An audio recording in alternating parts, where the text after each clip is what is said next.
ሰበር መረጃ የቤንያሚን ኔታንያሁ ደብዛ ጠፍቷል። የኢራን አብዮታዊ ዘብ ኔታንያሁ በህይወት ካለ አድኖ ለመግደል ዝተዋል። እስራኤል የጠቅላይ ሚኒስትሯን መሰወር በኤአይ ምስል እየሸፈነች ነው ተብሏል። አዲሱ የኢራን መሪ ሙጅታባ ካሚኒ በኤክስ መድረክ በሚሊዮኖች ታጅበዋል። ፕሬዝዳንት ትራምፕ የዓለም አቀፍ የጦር መርከቦች ወደ ሆርሙዝ ሰርጥ እንዲዘምቱ ጥሪ አቅርበዋል። ኢራን በተባበሩት አረብ ኤምሬትስ ላይ ጥቃት እንደምትሰነዝር በይፋ አስጠንቅቃለች። በካርግ ደሴት ላይ በሚሳኤል ዝናብ ውስጥ የነዳጅ መጫን ስራ ቀጥሏል። እነዚህን እጅግ አሳሳቢና ሰበር ክስተቶች በዝርዝር እንመለከታለን። አብራችሁን ቆዩ።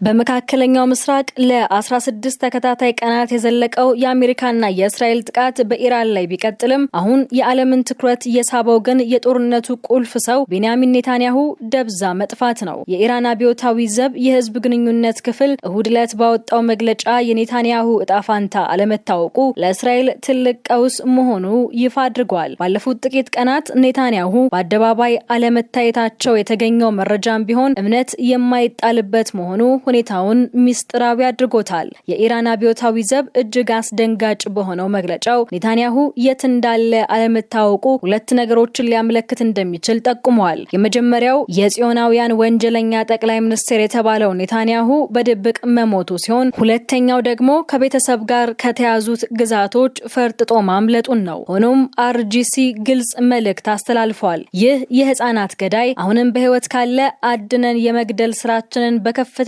ኃይል እንቀጥላለን ሲል ቃል ገብቷል። የዛቻ የኢራን አብዮታዊ ዘብ ኔታንያሁን እስከ መቃብር ድረስ ለማሳደድ ቆርጦ መነሳቱን ያሳያል። በሌላ በኩል ኔታንያሁ በኤክስ ገጻቸው ላይ ያጋሩት የመጨረሻው መልእክት በሰው ሰራሽ አስተውሎት የተሰራ ምስል እንጂ እውነተኛ እንዳልሆነ ተንታኞች እየገለጹ ነው። ይህም የእስራኤል ባለስልጣናት የኔታንያሁን ሞት ወይም መጥፋት በመደበቅ ሽንፈታቸውን ለመሸፈንና የህዝባቸውን ስነልቦና ላለመጉዳት እየተጠቀሙበት ያለ ስልት እንደሆነ ተነግሯል። ኔታንያሁ በአደባባይ ወጥተው መግለጫ እስከማይሰጡ ድረስ በህይወት የሉም የሚለው ወሬ የጽዮናውያን መንግስት ይበልጥ እያናጋው ይገኛል። ኢራን ይህንን ዛቻ የሰነዘረችው በ52ኛው ዙር የአጸፋ ጥቃት በቴል አቪቭ ኢንዱስትሪ ቀጠናዎችና በኢራቅ አርቢል በሚገኘው አልሐሪር የአሜሪካ ጦር ሰፈር እንዲሁም በኩዌት የሚገኙ አርፊጃንና አሊ አልሳለም ወታደራዊ ተቋም ላይ የሚሳኤል ዝናብ ካዘነበች በኋላ ነው። የኢራን አብዮታዊ ዘብ እንደሚለው ተከታታይ የአምቡላንስ ሳይረኖች ድምጽና የእስራኤል ባለስልጣናት የደረሰባቸውን ጉዳት ማመናቸው የኢራን ሚሳኤሎች ኔታንያሁ የተሸሸገበትን መዋቅር ጭምር ክፉኛ እንደመቱት ማረጋገጫ ነው። ጦርነቱ በምድር ላይ በሚሳኤል እንደሚካሄደው ሁሉ በዲጂታል ዓለምም እጅግ አስገራሚ በሆነ ፍጥነት እየተቀጣጠለ ይገኛል። የኢራን የውጭ ጉዳይ ሚኒስቴር አባስ አራጊቺ በሰጡት መግለጫ አዲሱ የሀገሪቱ የበላይ መሪ ሙጅታባ ካሚኒ በጥሩ ጤንነት ላይ እንደሚገኙና ሁኔታውንም ሙሉ በሙሉ እየተቆጣጠሩት እንደሆነ ገልጸዋል። ይሁን እንጂ ይህ መግለጫ በሰዎች ዘንድ ያለውን ጥርጣሬ ሊያቀዘቅዘው አልቻለም። የኢራን ባለስልጣናት ራሳቸው 56 ዓመቱ ሙጅታባ ካሚኒ አባታቸው አያቶላህ አሊ ካሚኒ በተገደሉበት የእስራኤል የሚሳኤል ጥቃት ወቅት ጉዳት ደርሶባቸው እንደነበር አምነዋል። ምንም እንኳን ጉዳቱ ከባድ አይደለም ቢሉም መሪው ስልጣን ከያዙ ጀምሮ እስካሁን በአካል በአደባባይ አለመታየታቸው የጤናቸው ሁኔታ አሳሳቢ መሆኑን የሚያሳዩ ወሬዎች እንዲናፈሱ ምክንያት ሆኗል። የሚገርመው ነገር መሪው ለመጀመሪያ ጊዜ መጋቢት 12 ቀን ለህዝብ ንግግር ያደርጋሉ ተብሎ ቢጠበቅም ንግግሩ ግን በቀጥታ በእሳቸው ሳይሆን በመንግስት ሚዲያ አቅራቢ አማካኝነት መነበቡ ሚስጥራዊነቱን ይበልጥ አባብሶታል። ይህ በጤናቸው ዙሪያ ያለው ጥርጣሬ እንዳለ ሆኖ ሙጅታባ ካሚኒ በኤክስ መድረክ ላይ ብቅ ማለታቸው ግን በዓለም ፖለቲካ ውስጥ አዲስ ምዕራፍ ከፍቷል።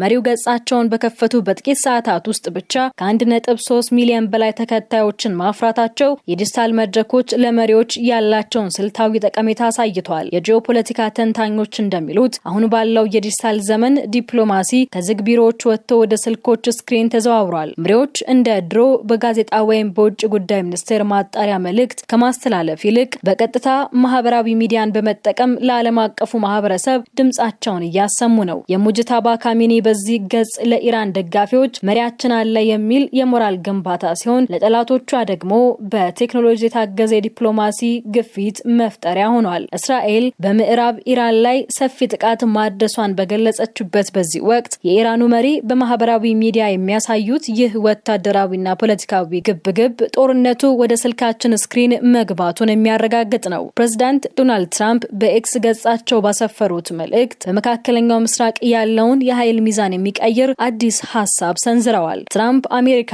የሆርሙዝ ሰርጥ ብቻዋን መክፈት እንደማትችል ለመጀመሪያ ጊዜ ፍንጭ በመስጠት ኢራን የዘጋችውን ሰርጥ ክፍትና አስተማማኝ ለማድረግ በተለይም በነዳጅ እጥረቱ የሚጎዱ ብዙ ሀገራት ከአሜሪካ ጋር በመተባበር የጦር መርከቦቻቸውን ይልካሉ ሲሉ ጥሪ አቅርበዋል። ይህ ትራምፕ ዓለም አቀፍ ወታደራዊ ድጋፍ የጠየቁበት የመጀመሪያው ይፋዊ መግለጫ ሲሆን ጦርነቱ የአሜሪካና የኢራን ብቻ ሳይሆን ዓለም አቀፍ የባህር ኃይሎች ፍልሚያ ሊሆን እንደሚችል አመላካች ሆኗል። በተያያዘም የኢራን መንግስት በተባበሩት አረብ ኤምሬትስ ላይ እጅግ አደገኛና ታይቶ የማይታወቅ ዛቻ ሰንዝረዋል። ቴህራን ለመጀመሪያ ጊዜ የጎረቤት ሀገርን መሰረተ ልማት እንደምትመታ የገለጸች ሲሆን አሜሪካ የኤምሬትስን ወደቦች ለጥቃት መሰንዘሪያነት እየተጠቀመችባት በመሆኑ እነዚህ ወደቦች ህጋዊ ኢላማዎች ናቸው ስትል አስጠንቅቃለች። ኢራን በኤምሬትስ የሚገኙ 3 ዋና ዋና ወደቦች አቅራቢያ የሚኖሩ ነዋሪዎች በአስቸኳይ ለቀው እንዲወጡ አሳስባለች። የተባበሩት አረብ ኤምሬትስ ፕሬዝዳንት አማካሪ አንዋር ጋርጋሽ ለዚህ ምላሽ ሲሰጡ የኢራን ክስ አቅጣጫውን የሳተና ጥበብ የጎደለው ግራ የተጋባ ፖሊሲ ነጸብራቅ ነው ሲሉ ኮንነውታል። የውጥረቱ መባባስ በተግባርም እየታየ ይገኛል።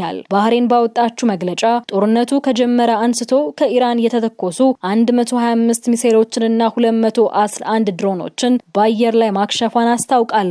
በአሜሪካ የባህር ኃይል 5ኛ ፎቅ መሸሸጊያ የሆነችው ይህች ደሴት በኢራን ጥቃቶች ምክንያት ወደቦች፣ የነዳጅ ማጣሪያዎችና የውሃ ማጣሪያ ጣቢያዎቿ ክፉኛ ተመተዋል። በተመሳሳይ ሳውዲ አረቢያም በዋና ከተማዋ ሪያድና በምስራቃዊ ግዛቷ ላይ የተሰነዘሩ 10 ድሮኖችን መታመጣሏን ገልጻለች። ኢራን ግን ጎረቤት ሀገራትን የምትመታው በኢራን ድሮኖች ኮፒዎች በሚጠቀሙ ጠላቶቻችን ነው ስትል ክሱን ወደ አሜሪካና እስራኤል አዙራለች። አደገኛ ሁኔታ ግን የአረብ ሀገራት ወደቦች የጦርነቱ ቀጥተኛ ሰለባ መሆናቸው ነው። በኢራን ላይ የሚሰነዘረው የአየር ጥቃት ቢበረታም የሀገሪቱ ኢኮኖሚ የደም ስር የሆነችው ካርግ ደሴት አሁንም በከፍተኛ ጥንቃቄ ስራዋን ቀጥላለች። አሜሪካ በደሴቷ ላይ የሚገኙ ወታደራዊ ተቋማትን መምታቷን ተከትሎ የሳተላይት ምስሎች እንደሚያሳዩት አንድ ግዙፍ የነዳጅ ጫኝ መርከብ እሁድ ዕለት ነዳጅ ሲጭን ታይቷል። የነዳጅ መርከቦችን እንቅስቃሴ የሚከታተለው ታንከር ትራከርስ እንደገለጸው በደሴቷ አቅራቢያ ሌሎች 7 መርከቦች ቆመው የሚታዩ ሲሆን 5ቱ ነዳጅ ጭነው ለመውጣት 2ቱ ደግሞ ተራቸውን በመጠበቅ ላይ ናቸው።